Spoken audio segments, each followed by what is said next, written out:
Sa kabila po ng mga nararanasang ulan at baha sa malaking bahagi ng bansa, nilinaw ng Pag-asa na hindi pa po tag-ulan. Nakatutok si Jamie Santos.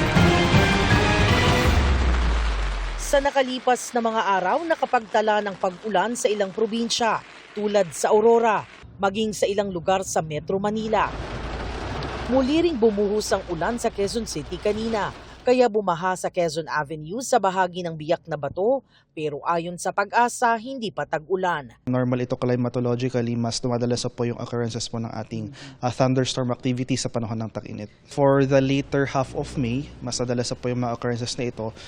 Throughout the day, may chances po ng thunderstorms, pero usually po kasi mas mataas lang yung mga pag-ulan na ito afternoon to late evening. Maaring makatulong sa pagtaas ng water level ng mga dam ang mga pag-ulan ayon sa Pag-asa. Pero sa ngayon, patuloy ang pagbaba ng level ng tubig sa Angat Dam, ang pangunahing pinagkukunan ng tubig sa Metro Manila. Dahil mababa na siya sa minimum operating level, ay kailangan na rin po natin i-regulate yung pagre-release ng Angat Dam sa ibang gamit po nito, kagaya ng irigasyon. Kaya sa kasalukuyan po ay binawasan na po ang alokasyon para sa irigasyon po. At by next week po ay baka po i-suspend na natin yung pag-release po sa irigasyon. May contingency measures nila silang inilatag. Dito po may mga treatment facilities po tayo dito sa Laguna Lake, At yung pong sa ngayon ay pwede rin pong gawin yung pagre-recover ng mga tinatawag na backwash ito po sa mga water treatment facilities.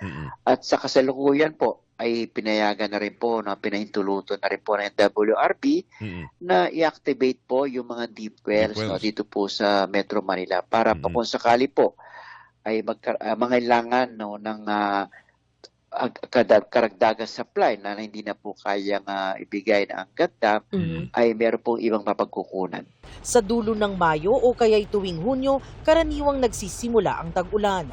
Ayon sa Pag-asa, bandang Hunyo rin posibleng magsimula ang El Nino at maaring magtagal sa unang bahagi ng 2027. Isang epekto niyan sa Pilipinas ay posibleng mabawasan ng ulan. Actually, in terms of El Nino, hindi pa po talaga siya officially nag-start. So kung baka papunta pa po tayo doon, based po sa assessment ng ating latest climate models. Based on our latest assessment ay on the second half of the year pa po. So second half of the year onwards pa po natin mararanasan yung peak ng effect ng El Nino.